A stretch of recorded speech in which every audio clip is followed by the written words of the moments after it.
You've been seeking answers from every dermatologist, doctor, and all over the internet wondering what on earth this unbearable skin issue is. You know something's up, and you've been suffering and silenced for far too long. This podcast is going to bring awareness to the brutal reality that is topical steroid addiction and withdrawal syndrome. It will give you practical mental and physical tips to help you along your journey and provide you the strength you need to push through each day. You'll hear from real people battling this illness, as well as experts in the field, and I'm also going to share with you what's happening as I battle and conquer TSW. You are not alone, you're not crazy, and you will heal. If there's one thing I know, it's that anyone going through this hell is a warrior. My name is Jennifer Powers, and I welcome you to TSW Journey to Healing.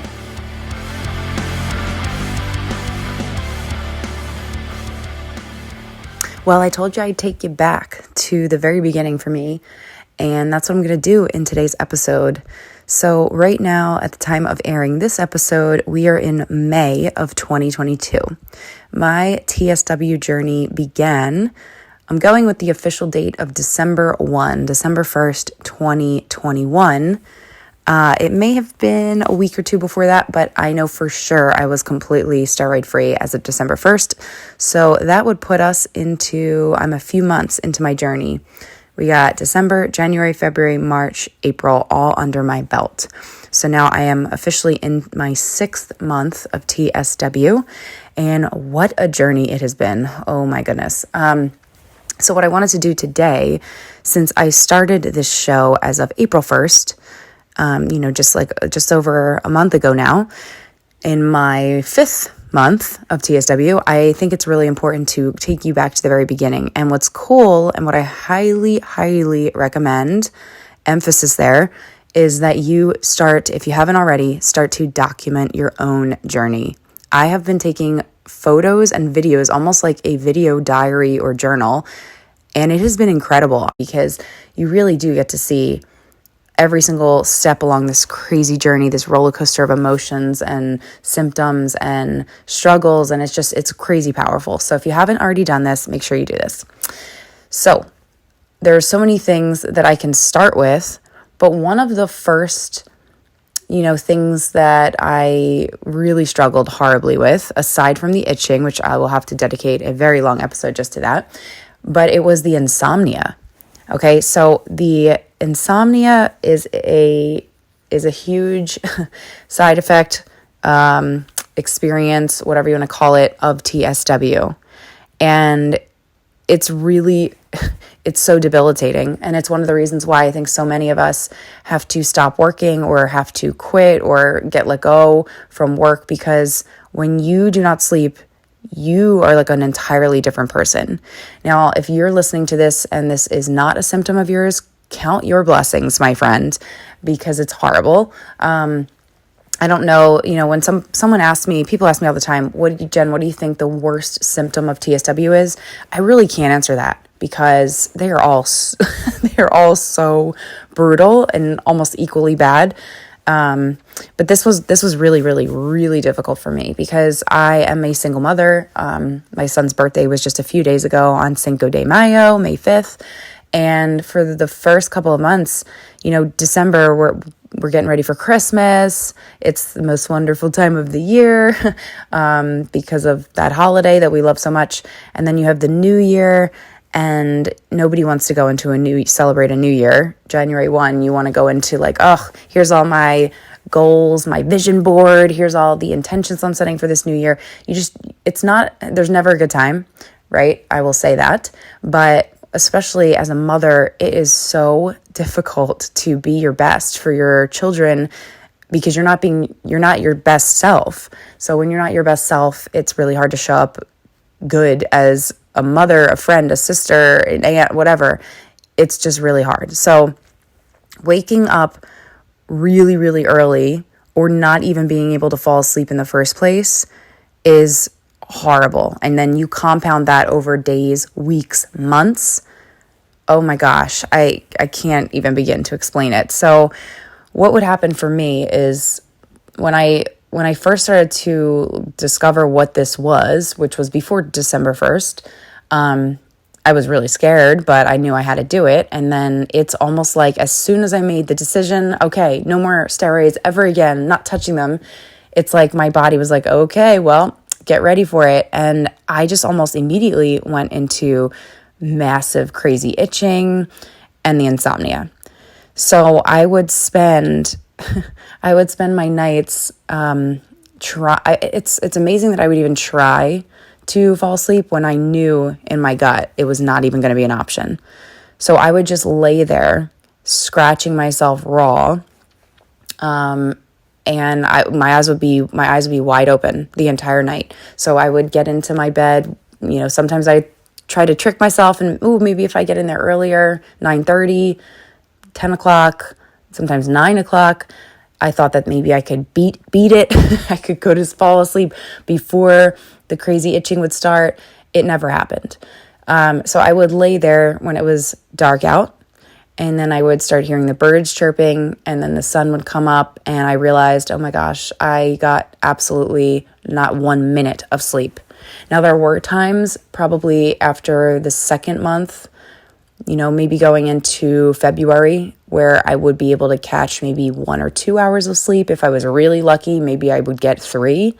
But I can honestly sit here and say that I got no sleep for months. None. The only sleep I will tell you that I did get, it would maybe be after like a week to 2 weeks of no sleep at all, where maybe during the day I would have to allow myself, my body would just give out, and I would have to get on my couch and I would maybe get an hour long nap. I think at the most stretch it was an hour and a half, like a 90-minute nap. And that felt amazing, but didn't even make a dent into the exhaustion that I was feeling. So this was a consistent pattern for me of every single day. I knew what to expect. And what sucks about that is then you start to develop so much anxiety around nighttime. And it's not even that you have trouble trying to fall asleep. You are alert and you want to sleep so bad. I can't explain, the feeling where you're so tired and if you just looked at a bed and the light and it was sort of dim in the room, you're like, oh my gosh, I can't wait to jump in there and get under the covers and just go to sleep. It was like that every single night, but this knowing that it was not going to happen. So the depression, the feelings of anxiety, the hopelessness, it still haunts me. That crazy amount of fatigue causes irritability and mood changes and difficulty concentrating or remembering things. So then you start to go, oh my gosh, do I have other memory? Do I have dementia? Do I have some memory issues, cognitive issues? It really truly affects your entire being when you do not have that sleep.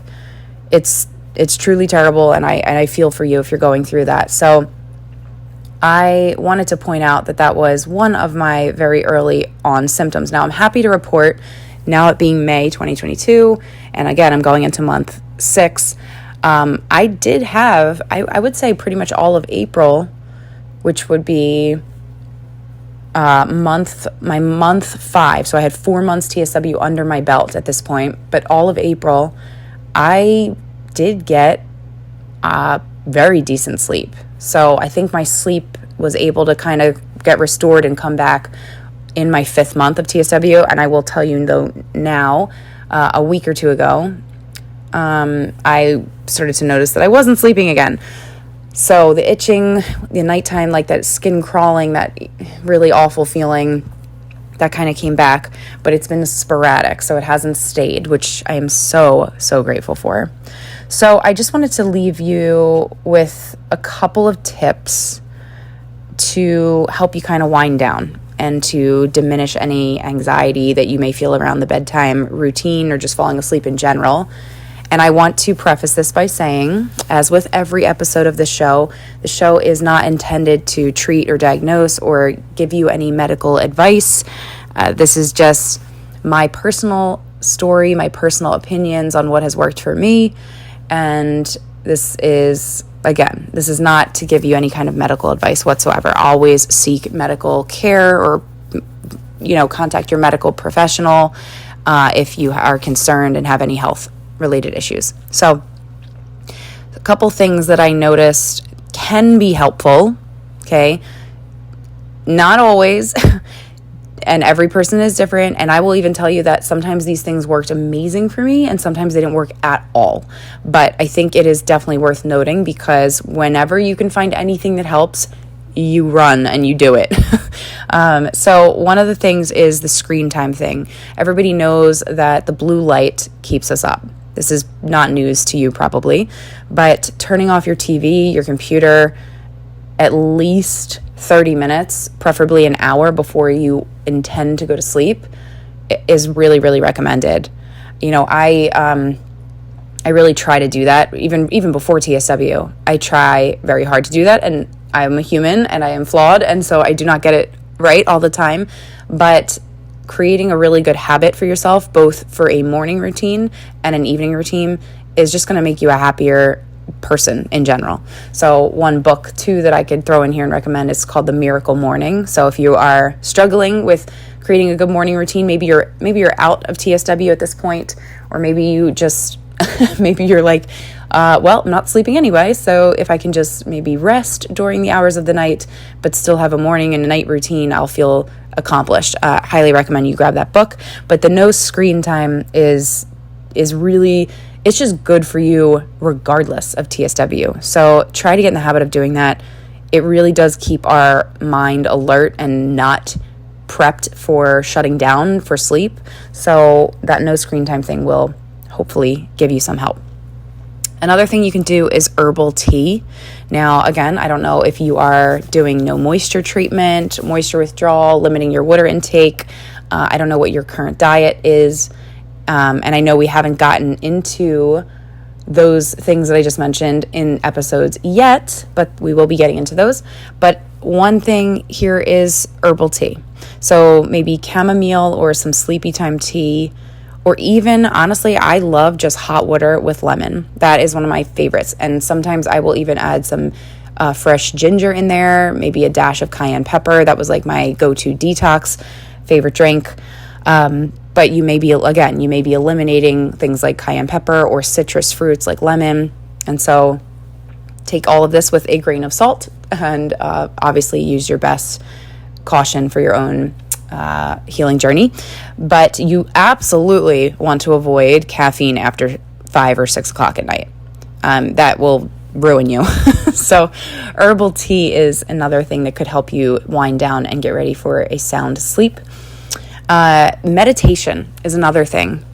So I would, if you have that 30 minutes to 1 hour of no screen time, a great practice for anybody would be about 20 minutes of meditation. And honestly, if you're someone who's never meditated before and the thought of that is like overwhelming to you, because to quiet your mind when your mind is always racing, like me, I am someone, I share that with you if that is you. You can start with just 5 minutes. There are so many great apps. There's so many great YouTube free content out there to help you learn how to meditate or give you guided meditations. There is an app called Headspace that I highly recommend. That's actually how I kind of got started into meditating. It helped me a lot. But what you want to do is just find a quiet space. You can either sit with your back straight. You can sit on a chair, make sure your feet are on the ground. You can even do this lying down. So if you do want to climb into your bed and you want to give this a shot, you can. I will tell you that in my journey early on, as soon as my body would be horizontal, as soon as I would lay down flat, that's when the itching was so ungodly unbearable for me. And so there were nights where if I was able to catch about 30 minutes or an hour of sleep, I noticed it was only when my body was propped up. So I'd actually have to sit up with pillows behind my back, almost not completely sitting up, but sitting up and definitely not lying down. So if you're not able to lay down, then laying down for your meditation will not work. But sitting with your back straight is really, really powerful. And all you want to do is concentrate on your breathing and gratitude. So if you are someone who's worried that you can't clear your mind completely, that's okay. Focus on gratitude. You can even do like gratitude statements in your head that you're repeating, and just focusing on the in and out of your breath. Breath work is huge. It's something that I am newer to learning and studying on. I have a couple friends that are breathwork practitioners that I'm definitely looking forward to having on as guests of this show. So look out for some future episodes about breathwork. It is game changer, life changing. Okay, another thing is antihistamines. So if you're super itchy like I was, like I am still, these can reduce itching, but they can also, as a bonus, side effect can make you drowsy. So if you do struggle with sleep, then taking something like Benadryl might be worth a try. So I will tell you again, sometimes I would take 1 or 2 Benadryl little tablets and it would work amazing. And then there were other times where it didn't do anything. It didn't help me. I was at the point of nothing I don't think was really going to help me. But it is worth a try. And again, like with all medication, please do your own research, be your own best advocate, make sure that you know what allergies you may have, make sure that you know side effects of everything. But antihistamines definitely, if you are itchy, if you're an asthma or allergy sufferer, if you're in TSW, it certainly can help like it helped me. Okay, another thing is make sure your room is tidy. I know this sounds kind of crazy. You might be a hot mess express. You may have ADHD and like I do, and sometimes I am a clean freak and sometimes I live in my chaos and I know where everything is.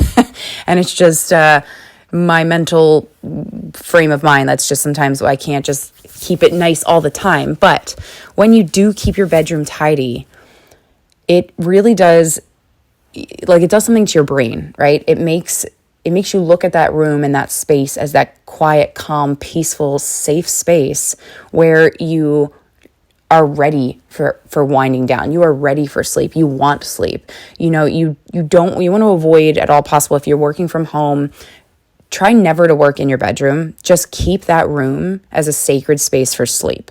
Make it like this, oasis of calm. And honestly, I wish I didn't even have a TV in my bedroom. I don't. My family beach house, I actually on purpose did not put a TV in that room because all the distractions, all the light, the blue light, I don't want that for my sanctuary of sleep. So, those are just some tips about your bedroom. Another tip I can give you is to get an oil diffuser. I have recommendations, but I love essential oils and just that aromatherapy, that gentle aroma in your room can really assist in better sleep. Now, I want to point out that aromatherapy or essential oils, diffusing oils, is not at all the same thing as candles. And I as much as I love candles, and I do, they're kind of, I would avoid them during TSW and honestly in general, because the quality of your air, the air that you're breathing in, you got to be careful with candles. A lot of candles are very, very toxic.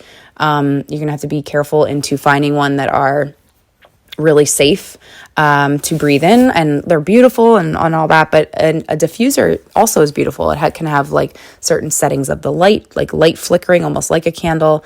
And it's just overall better for your well-being. So make sure you buy a very good quality oil, 100% natural essential oils. Highly recommend that. You can certainly reach out for me or check out the blog for any recommendations there. But the one that is highly known to aid sleep is lavender. Lavender is just such an amazing oil for the skin, for breath, for sleep, for so many things. Lavender is one of my favorite things. So I would suggest looking into that. And another thing that is something that I swear by is cool temperature. So I know, depending on what season you're listening to this episode in, maybe it's very, very cold and you just want to be under lots of blankets and you want to be warmed up. But I can't say this enough that what happens to us at night, nights are truly so bad because our cortisol levels increase. So our body temperature naturally rises anyway at night. So you sleeping under tons of blankets and big comforters and all that is so not going to help you with TSW, with that constant itch. It's actually it's just going to hurt you, if anything. So cool temperatures are a must. If you can have a window open for fresh air, do it. If you suffer with allergies, I have allergy to pollen. So if it's the time of year where pollen is very heavy, I cannot do that, or I'd be big trouble. But if you can have a window open, fresh air is incredible. You don't want to, if you have like the kind of heat in your house that uses like a radiator, you want to make sure that is off. You do not want your house hot at night. Okay. So getting, cool sheets, I highly suggest 100% cotton. A lot of eczema and TSW sufferers can only wear cotton clothing, but also make sure your sheets and your bedding is cotton. So cool temperatures, have a fan going if you can, crack the window if you can. Do not bury yourself under the comforter. Try to be cool at night and watch what happens. I guarantee you that it may not fix your problem at all, but it will probably help you with sleeping and just giving you that kind of more ease and comfort at night. Okay, another suggestion would be melatonin supplements.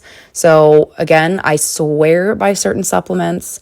Melatonin is an excellent supplement for those that struggle with sleep. So taking a really good supplement with melatonin, and it can help.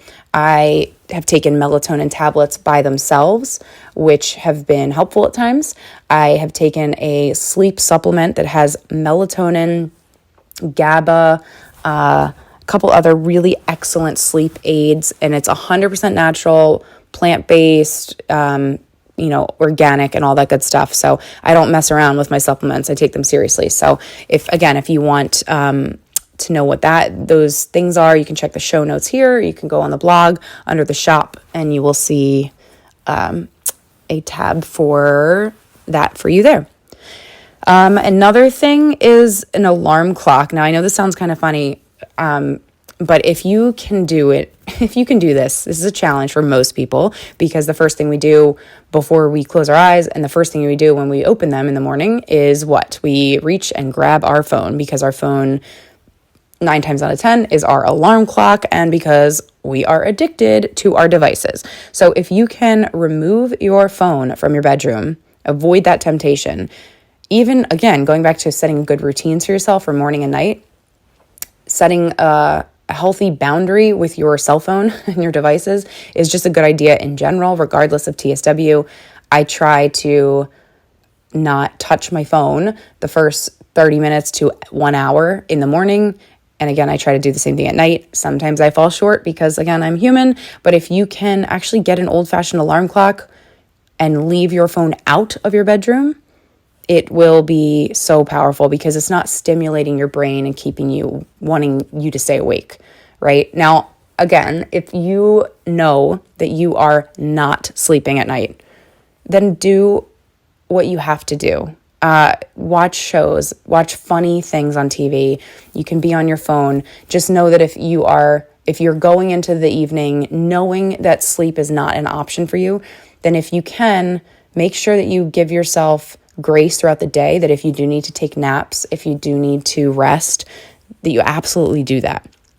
Okay, that was kind of how I wanted to end this episode and tell you that, please be patient with yourself during this crazy journey. But I do have a couple more that I want to share with you. Yoga or stretching, like a short little stretching session, gentle flows, some of your favorite positions, just can really relax your mind and your body. So I love doing some of my stretches, whether, you got down dog, you got, child's pose, you got all the positions that you like. If your skin isn't super, super stretched, if it's not so tight, if it is at the stage, then you may not be able to do that and your mobility may be limited. But if you can, try it out. The other thing is to bandage up your skin that's ripped up, your sore skin. This can really help with the itching. And can help you sleep better. So I have used certain bandages that I recommend. I have zinc bandages that I have used. I have these arm sleeves that are cotton that I have actually tried soaking in cool water. I've tried them dry. Different stages of this have helped me in different ways. So bandaging up your skin can kind of relieve that pressure and the tightness feeling that creates the itching. So that may be something that you may want to try. And then a last one or two things is have the intention to sleep.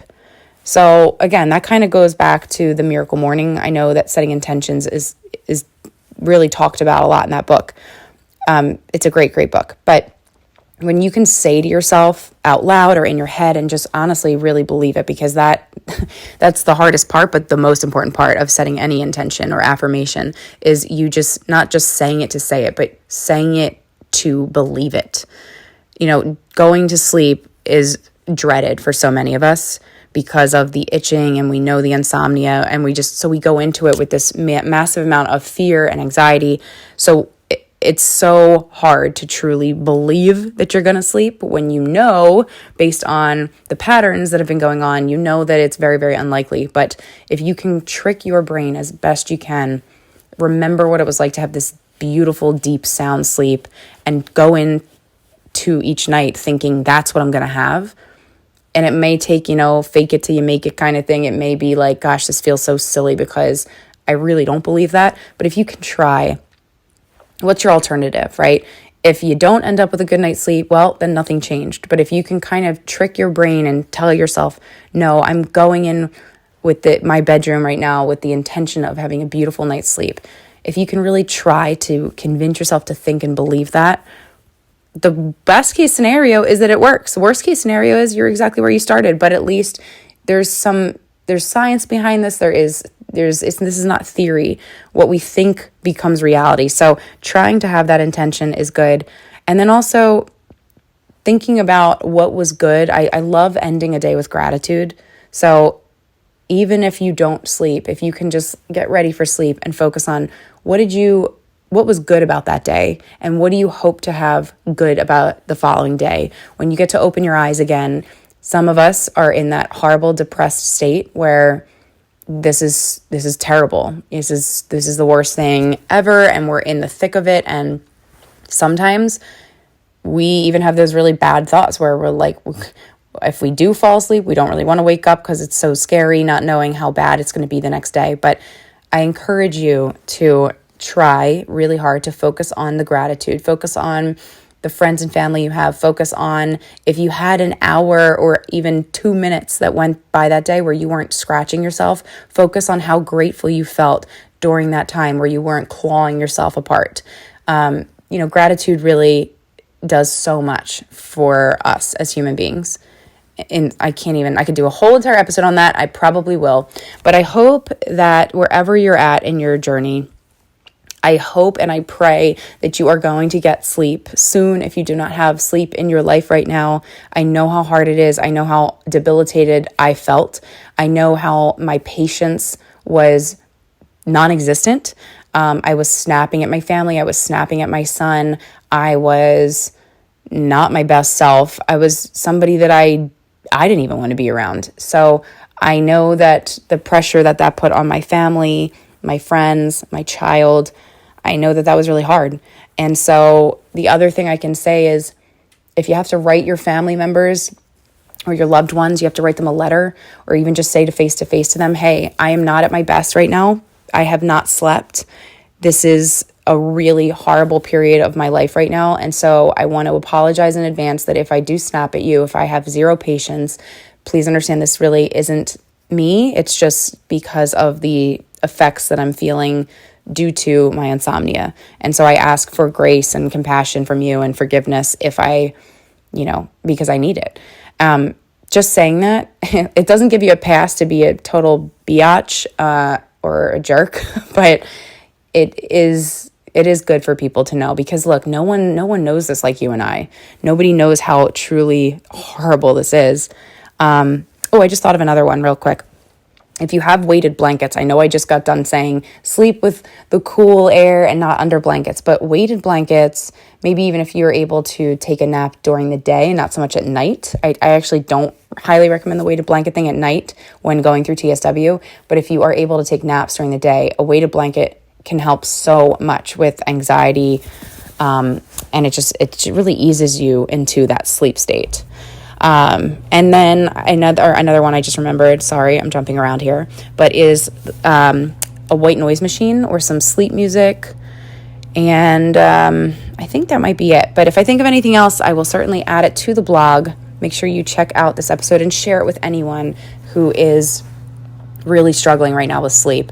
And I'm going to say this, that, like I said earlier, which is there may be certain time period, days, hopefully it's only days, but it could be weeks, it could be months, where really you find that nothing helps and you just are not able to sleep. And that was me. And I will tell you that there's really nothing that I can say that will make it better, other than when you are during the day, try to give yourself grace, okay? If you know that the last few weeks you have not been able to sleep at night, then you may need to turn into a night owl, and you may need to kind of honor that. Now, again, of course, this is if you have work and you're not able to do this, my heart goes out to you. I know how horrible and difficult that is. But if you are able to take care of yourself or have others take care of you, if you're able to honor when you are tired, even if it is throughout the day, when most people are working or out and about and doing things, if you can do that, give yourself that gift. Because there is times for me where I was on opposite schedule of everybody else, right? The sky was pitch black, it was nighttime, the whole world, it felt like was asleep, and I was not. And that's where that ITSAN Facebook group and that amazing community came into play for me. When I was at my worst and I was like, forget this, and I had to get out of my bed, I had to get on the couch, I was trying so hard not to, the itch was just unbearable, I would get in that group, and I made some great connections and people that I've kept in touch with, people that I've just had these one-time great conversations with, because we're all over the world. Our TSW family, all of us suffering with this, this is not targeted just one little area demographically. This is not just in the United States. We're all over the world. So everyone's got different, time zones. And so it can be really, really helpful when you feel like no one has your back, or not no one has your back, but nobody gets you. Your immediate close circle doesn't really get you because they're not going through this. And maybe they're asleep, because it's nighttime where you are, but you can't sleep. Go talk to someone. There's always someone ready to talk to you. There's so many amazing supportive people that are in our community. And I encourage you to do that, and never, ever hesitate to reach out just to talk. If you need someone to talk to, there are people out there waiting to talk to you, and they want to talk to you, and they want to help. So anyway, that was my quick little blurb about my insomnia. It is really, truly terrible, and I don't wish that on anyone. And if it's you, again, like I said, I'm sending you hugs, and I just want you to know that it does get better. It will get better, and it may come back like it did for me, but at least it didn't last. It was a couple days here and there, and I still anticipate them to come, but I gave you those tips, and I truly hope that one or a few of them can aid you and give you some relief and help you at all. And if they do, please put it in the comments, whether you're listening to this show on YouTube, you're listening to wherever you listen to your podcasts, if you're reading this on the blog, definitely let me know. Let me know what works for you. And if there's anything that wasn't listed in this episode that I didn't share with you, that you have found that is helpful. Oh, I just remembered another one. I knew that would happen. CBD oil. Again, I talked about supplements, but CBD oil or gummies or things like that, or even good old-fashioned, Mary Jane, hint, hint. If you're into cannabis or medical marijuana or, those types of healing modalities can actually really, really help you with calming your nerves down and actually getting you in that restful state of sleep. So I have a CBD oil that I absolutely love that is made in the US and certified and organic and all that good stuff as well. So check out the blog for that if you want info on that. But if you have anything that has worked for you, I'd love to hear it. If there's anything in this list that you have tried after hearing this episode, I want to celebrate that with you. So definitely let me know that as well. and look out for the next episode of TSW Journey to Healing. Thank you so much for being here. Please remember to subscribe, rate, review the show, share it with anyone that you know or you think could benefit from, and I will see you very soon.